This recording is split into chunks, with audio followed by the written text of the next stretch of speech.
Hey everybody, it's Jason Blaha here. You guys know what time it is. Time to talk about current events in the online fitness community. And I've had a lot of people ask me about Andy Ruiz. Not because I cover boxing or fighting or any of that on this channel, but because this is a strength channel, a fitness channel. We care about these things. And the point is people are saying, hey, what's going on with this physique? This guy's fat. He's out of shape. How is he kicking the hell out of other guys' butts in a boxing ring? That's a conditioning based sport. Yes, it is. So let me go ahead and put on my +5 hat of speechcraft, lovingly called my +5 hat of autism by many of you, and let's talk about this. This is because people have misconceptions about the word in shape or conditioning means, and I get that. But we have people who, because the bodybuilding world and physique world has created their own ideas in their head that have now permeated into the fitness community, that people legitimately seem to have some weird idea that body fat percentage is directly proportional in some way to conditioning or stamina or being in shape. And it's actually not. It actually isn't. Now, there's a reason that originally came about. And people say, well, why would that be? Well, you've got to look at something like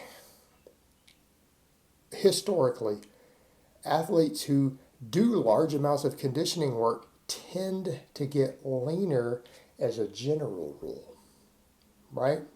It's not as if the two are directly causing each other. It's that as a general rule, someone who's doing a large amount of legitimate conditioning work, jumping a rope, dragging sleds, any sort of GPP, general physical preparedness, which is going to fall under serious conditioning. If you do very, very large amounts of it to become a highly conditioned athlete, what happens? You tend to have one hell of a high energy turnover.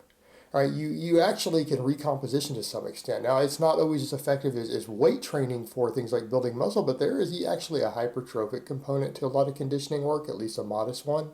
A very, very, very large change in total energy turnover metabolic rate that happens with conditioning. So a byproduct of conditioning work is very frequently what? Loss of body fat. It's loss of body fat. So that's one reason you see people who are in a lot of sports with a high conditioning component, they tend to be very, very lean. And it's because they just burn through so many calories. They burn through so many calories. And when we start talking about body fat, how do people get fat? They eat more calories than they burn, right? That's how you get fat, to do that for long periods of time. How do you get lean? Burn more calories than you eat. So when someone engages all the time in very large amounts of activity that has an effect of just flat burning through a lot of calories, they don't tend to store body fat as easily. I mean, it's just obvious. It's obvious math here, guys, basic biology. So because of that, you see these situations to where people who are very conditioned tend to get leaner. So people then mistakenly believe that conditioning and body fat are somehow the same thing. Whereas leanness is just a byproduct. It's just a byproduct of conditioning. It's a potential side effect. You can actually get really fat while being extremely conditioned. I mean, and there's an example. Take someone like Andy, who you see there. People, are you really going to say he's not in shape? He's a heavyweight boxing champion. I mean, let's talk about sports that require you to be in shape. Boxing. Now, people need to remember when you're dealing with this, it's also a weight class sport. And we'll get to that in a minute. But when we start talking about the whole conditioning thing, you have to understand there are people who are highly conditioned elite athletes who have higher body fats because they do conditioning work, right? You do hours and hours of conditioning work every week, you're going to be in shape no matter what your body composition is, right? There are also people who are extremely lean who have nearly zero conditioning, who just flat run out of gas with anything, and they're not even that big either always. Sometimes they are, sometimes they aren't. Look at most competitive bodybuilders. Do you really think most competitive bodybuilders, by the time they're stage ready, have any conditioning? They have nearly zero, but they'll say in their endeavor, they'll call that conditioning, but a lot of those guys have almost none. Like most of us who compete in anything that's a real sport, even someone like me, we run circles around them. And that's simple reality. It's because people have these misconceptions that they somehow in their head equate stamina and conditioning with body fat level, which is completely ludicrous, not based on reality. So you have someone like Andy who does this, and it's like, okay, The guy is what, 6'2", about 260. I believe that's what his weigh-in was 260 when I went to look it up. He's about 6'2". He's over 25% body fat. People say, well, how are you estimating that? Well, because I had a DEXA scans last year and I went from 24 down to 17% body fat for DEXA scans, and he's fatter than I was at 24, so I know he's over 25. It's not that hard to weigh out and look at. It's someone who's seen myself in the mirror with DEXA scan confirmed body fat levels, see what I look like, and then I can see what he looks like. It's not that hard for me to estimate. So that's what I'm basing that on. He's over 25. He's probably in the 26 to 27% body fat range. Now, is that necessarily healthy? No, not necessarily healthy. But here's what I would say to people.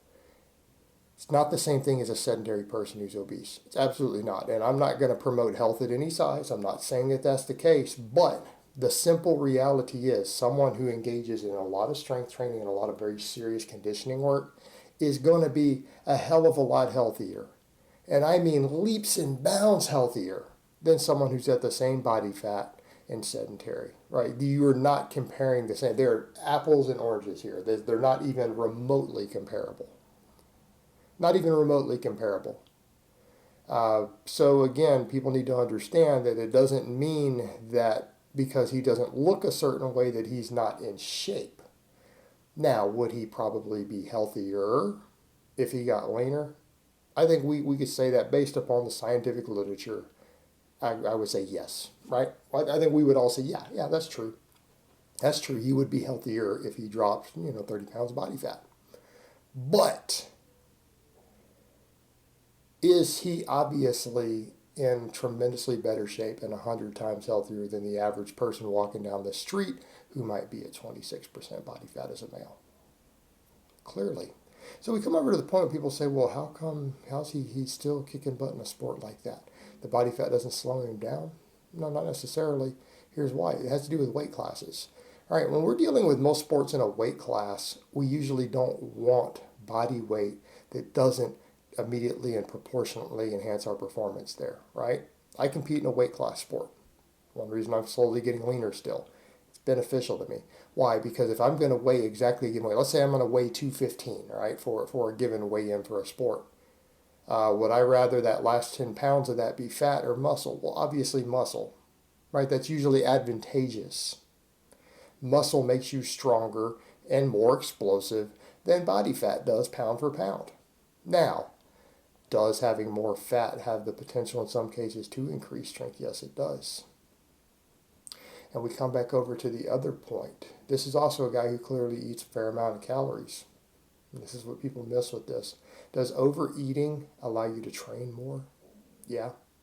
When you're really, really lean versus carrying a little extra body fat, and particularly being in a small caloric surplus, can you train harder? Yeah. Every coach in the world knows this.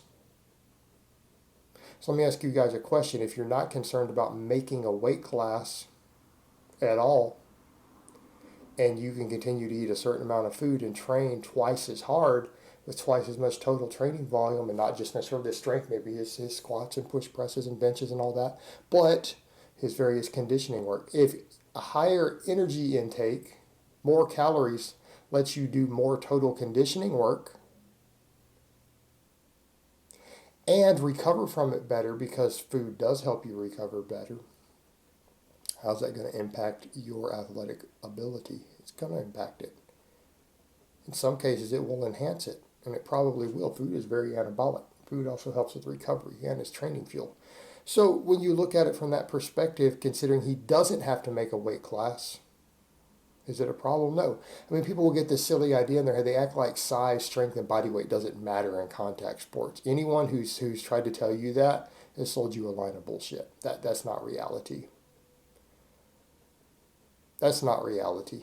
For you to take down someone in any sort of fight, I don't care whether it's boxing, a jiu-jitsu fight, anything else, who outweighs you by 100 pounds, I don't care if it's fat or muscle or combination. All right, let's say the person's got 25 pounds of muscle on you and 75 pounds of fat more than you. They are bigger and stronger than you. They can throw their weight around more than you. You have to outskill them by multiple levels. You can't just be a slightly better fighter than them and win. You can't. You're going to get destroyed. There's a reason we have weight classes in all contact sports and in all strength sports. Size absolutely matters.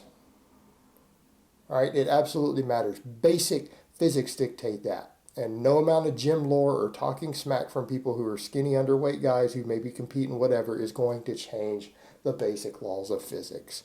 If you take a given person who can punch or kick or even throw themselves at you at a given body weight and you put 50 pounds of extra fat on them, which will actually make them gain muscle anyways, you'll gain muscle with that no matter what, which will make you stronger, they're going to be able to hit harder than they could 50 pounds lighter.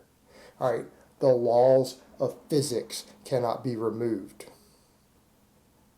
So when you take someone who really and truly is a skilled fighter, if they are bigger and stronger than you, even if that includes some of it being extra body fat, as long as it's not preventing them from running out of steam, running out of gas, affecting their conditioning too much, they're going to hit harder than you, and they're going to be able to take a hit better than you. Because what do you think an extra inch of abdominal and an extra 3 inches of fat layered over your organs does? You think that makes you be able to take a hit better? Of course, it's cushioning. They can take a hit better than you. The only downside is it affecting their conditioning? Well, in his case, clearly it's not. He struck a balance. He's winning. Not affecting him. So people need to understand the context here. Now, if he had to go make a weight for a smaller class, it'd be different. But you're not going to go put a 160-pound boxer against this guy who's a 260-pound champion. He will kill them.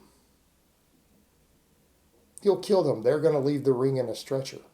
And I don't care how good they are.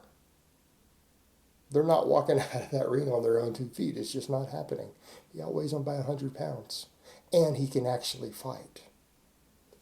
Reality check. All right, guys, but that's really all I have to say on that today. I hope it's been informative, and I will talk to you guys next time.